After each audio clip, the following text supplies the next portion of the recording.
Es decir, que un salón no se puede pensar de una sola forma. Y no se puede pensar hoy el arte contemporáneo, es decir, a mí me hablaban, antes de empezar esta charla, me hablaban mucho de las instalaciones. Yo pienso el arte de las instalaciones y también pienso cómo conservar en una colección obras de arte efímera. Es decir, que para nosotros es un problema. En un momento nosotros teníamos que tomar una decisión. Ustedes vieron ahí que pasó una de las imágenes, por ejemplo, imágenes de Tucumán Arde. Tucumán Arde, que es una obra que se realizó en el año 68, lo único que quedan son fotos, ni películas quedan textos, quedan algún objeto, obleas, etcétera, etcétera. Y para nosotros Tucumán Arde, perdón, no para nosotros, para la institución Museo Castañino más Macro, para la Argentina, para el arte argentino, Tucumán Arde es una de las obras, es decir, que más trascendencia internacional ha tenido y sigue teniendo. Entonces, digamos, para nosotros desde la institución, que encima se había realizado gran parte de la obra en Rosario, era absurdo no tener ese material. Entonces teníamos que reflexionar sobre cómo, digamos, incorporar ese material para que ese material estuviera en la colección. Y así nos pasó también con otras obras, porque no solamente estoy hablando de las obras, qué sé yo, por ejemplo, ahí pasó una obra de Grippo y Gamarra famosa, que es el horno de barro, ¿no? Es una obra sumamente significativa. Y el horno de barro, cuando nosotros quisimos incorporarlo a la colección, nos preguntamos, ¿qué tenemos que hacer? ¿Incorporamos una foto de ese horno, que se lo pedimos a la familia, bla, bla, etcétera, etcétera? ¿O hacemos el horno de barro? ¿Qué significa eso? Si queremos hacer la muestra después, mostramos la foto, vamos a mostrar el horno de barro. Y en ese caso dijimos no, los baños de Roberto Plate. De las experiencias del Di Tella del año 68. Que ustedes, yo no sé si se acuerdan, pero Roberto Plate hizo unos supuestos baños, ¿no es cierto?, donde la gente, es decir, eran falsos baños en realidad, porque eran habitáculos que no contenían nada, pero donde la gente entró y empezó a hacer graffiti en contra del gobierno militar de la época. ¿Y qué hizo la policía? Los clausuró a los baños. O sea que le constituyó la obra. Pero esa obra, curiosamente, ya se realizó 3 veces más, o sea, en la Fundación Proa, en otros lugares, es decir, hicieron de vuelta los habitáculos, los falsos habitáculos, y el público, entre comillas, que bueno, ya informado, entonces que iba a entrar a escribir algo. Nosotros no queríamos eso, o sea, no nos interesaba reconstruir ese habitáculo, nos interesaba sí tener la imagen de esa obra, porque nos parecía un registro importante y contar esta historia nos parecía fundamental. Pero por otro lado nos pasó al revés con la obra de Liliana Maresca, con un carrito de cartonero, que era una obra que también había desaparecido, y nos pareció fundamental reconstruirla, la obra. Y terminamos llamando a un maquetista para que haga una obra prácticamente al detalle de las pocas imágenes que teníamos de la obra esta de Liliana Maresca. Es decir, creo que en todos esos criterios hay que pensar el por qué se hace una cosa, por qué se hace otra. Es decir, y por supuesto que nadie pone en duda de que si hoy estamos trabajando con arte contemporáneo y hay tantas propuestas diversas y tan cambiantes, hay que investigarlo, hay que saber, inclusive teniendo a los mismos artistas, hay que desarrollar trabajos con ellos para comprender la problemática, para conservarla. Y conservar una obra no significa guardar necesariamente las tablas que, por ejemplo, no sé, ahora van a ver la muestra de Graciela Sacco y hay una empalizada de tablas. Posiblemente esas tablas haya que tirarlas a la basura mañana y cuando queramos volver a mostrar la obra, lo que tenemos que conservar es el concepto de la obra y ver si podemos respetar ese concepto. Es decir, eso es lo que hay que entender. Es decir, cada obra es diferente, cada obra hay que trabajarla y pensarla de una manera diferente. Lo que no se puede hacer es mantenerse ajeno a lo que está pasando, porque sí nos quedamos fuera de la historia. Y sobre todo instituciones donde después vamos a tener muchísimas más dificultades para poder incorporar, porque no poseemos esos fondos que podría llegar a tener, por ejemplo, lo que está haciendo el Malva. Yo a veces miro el Malva y me da esta gracia, parece que mira las figuritas que tiene el Macro y va diciendo, ay, bueno, tienen las cajitas de cepitas de pombo, bueno, ahora incorporamos cepitas de pombo. Parece un chiste, pero no importa. Dentro de ese chiste, nosotros sabemos que tenemos que anticiparnos a incorporar las cepitas de pombo, antes que Pombo venda todas las cepitas al Malva o a otras instituciones del exterior y nos perdamos la historia del arte argentino. Entonces creo que hay una responsabilidad en ese sentido. Entonces, insisto, creo que hay que pensar para qué están las instituciones, entender cómo funcionan las instituciones, hay que entender qué es la institución salón, hay que darle un perfil al salón específico, no se puede pensar una institución igual a otra, no se puede pensar un salón igual a otra. Hay que definir esas cosas para poder encarar los proyectos como corresponden. Nada más. Discúlpenme y nos vamos allá.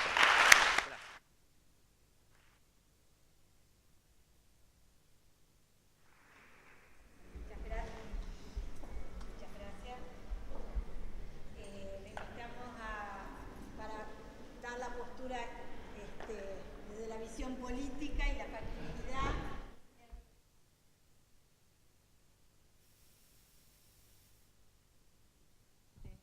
Señor Romatec,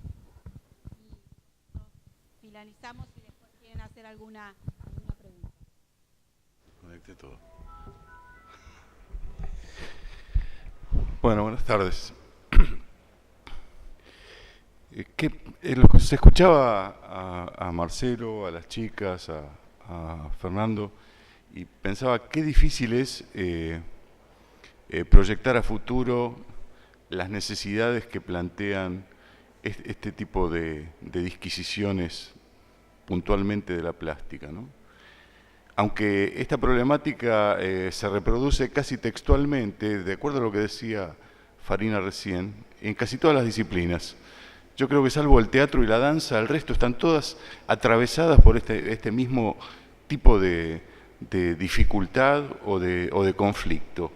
El conflicto de los géneros, de las disciplinas, de la contención, de cuál es el límite de la obra artística, cuál es la capacidad de contención que puede tener el Estado, ya que cuando nos referimos al sostén de la obra artística desde el interior del país, la única respuesta es el Estado, porque es escasísima la participación privada que existe más allá de Buenos Aires.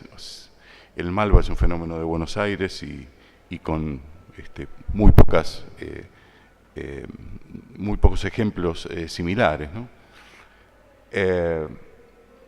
Pensamos alguna vez este museo como un lugar de convivencia entre la tradición y la vanguardia. Pero las limitaciones que plantea el futuro es imposible negarlas.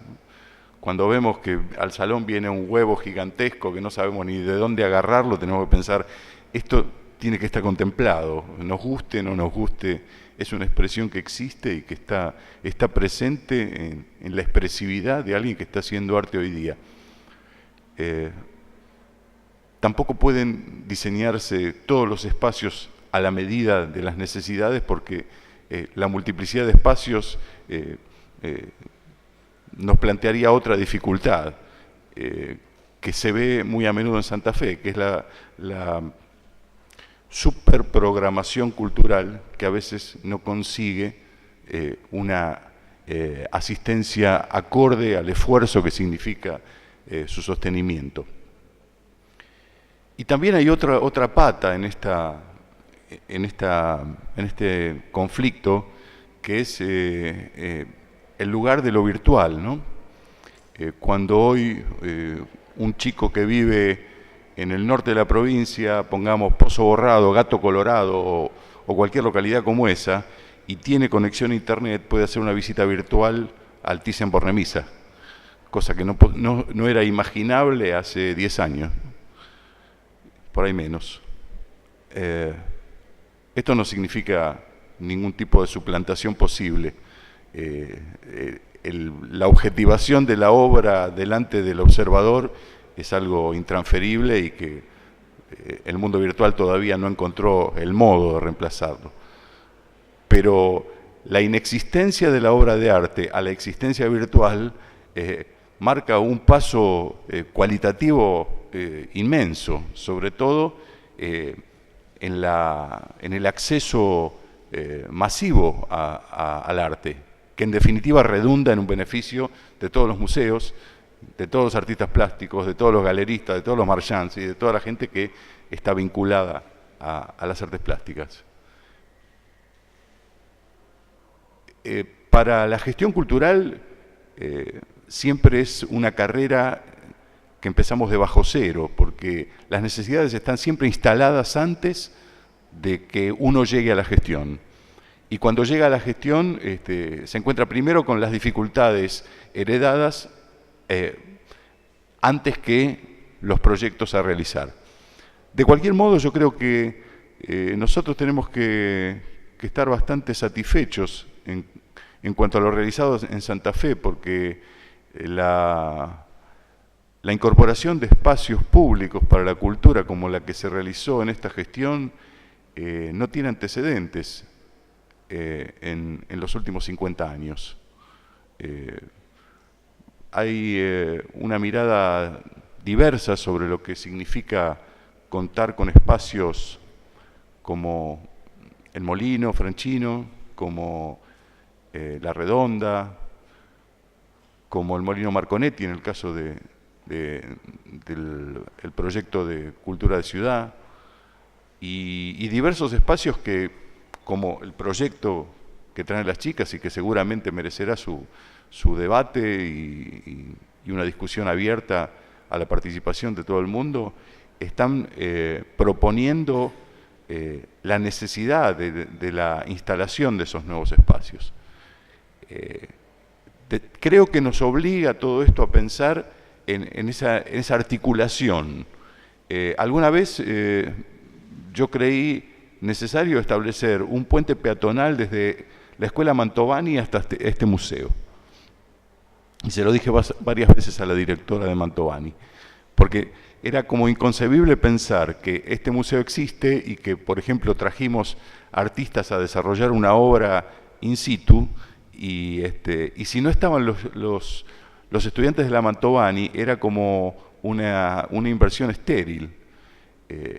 Ese vínculo creo que es un nexo que debemos trabajar con muchísimo énfasis para que los espacios artísticos dejen de ser propiedad exclusiva de los gustadores del arte y amplíen el universo de percepción que plantean y en el cual el mundo virtual puede ser una muleta importante, una ayuda, un empuje que nos sirva. Se han planteado innumerables discusiones con respecto a la importancia de la virtualidad en todas las disciplinas artísticas, ¿no? Y creo que no existe un corolario que pueda darnos una conclusión acabada de lo que puede ocurrir de acá a 10 o 20 años, porque creo que la evolución que ofrece el ciberespacio está mucho más allá de lo que nos planteamos desde cualquier lugar de gestión. Pero esa incidencia positiva que tiene la posibilidad del libre acceso a la cultura, del libre acceso a la obra de arte, me parece que va a ser en los próximos tiempos una herramienta insoslayable para cualquier proyecto cultural, para cualquier desarrollo, para cualquier museo que nos planteemos donde tengamos que discurrir entre la conservación y la vanguardia, que son dos palabras que suenan antitéticas, pero que en este caso tienen que funcionar en conjunto. Conservar no es ser conservador, es atesorar o toda la gama de epítetos que corresponden a las funciones de un museo. Pero atesorar la obra de arte, custodiarla, exponerla y utilizarla como herramienta, creo que está en el objetivo mismo y en la esencia del hecho artístico. Así que, bueno, creo que de aquí en adelante son más las preguntas que las respuestas, y yo no las tengo todas. Gracias.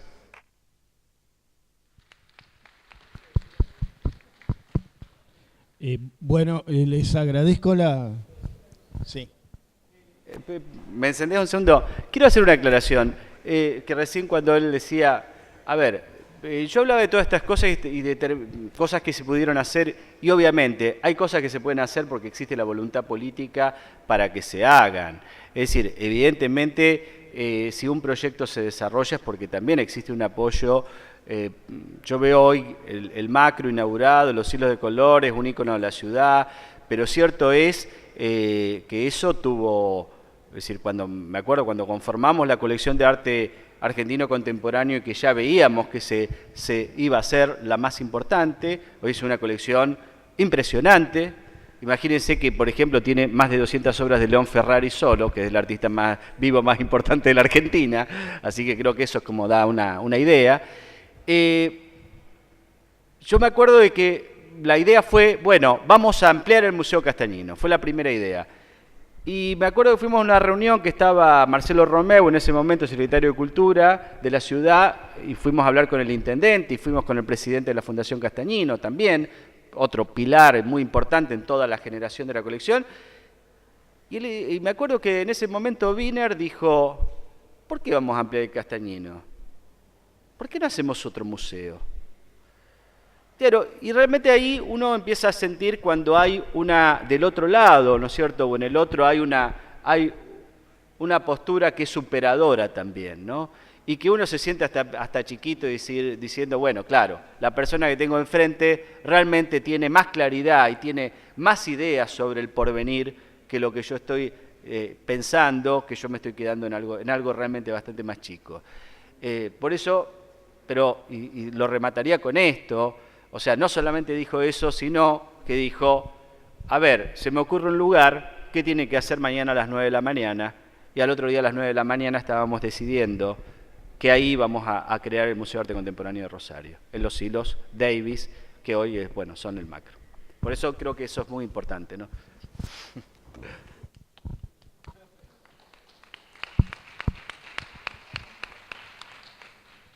Sí, les agradezco que nos hayan acompañado. Creo que esta es una instancia, es recién un proceso que empieza, porque como dijo Fernando, también tiene que haber una voluntad política, pero también tiene que existir el acompañamiento de la comunidad para este proyecto. Yo creo que el Rosa se lo merece, está muy en el corazón de esta ciudad y bueno, y el impulso vale la pena. Los invito ahora a la muestra Graciela Sacco, una muestra estupenda. También tengo que agradecer, ya que estamos acá con la presencia de la curadora y de la muestra esta maravillosa de Juan Grela, otro orgullo para este museo, que realmente creo que en sus últimos tiempos hemos tratado de ofrecer lo mejor y de hacer del Rosa nuevamente un lugar referencial. Geraldine le va a entregar unos obsequios a nuestros panelistas.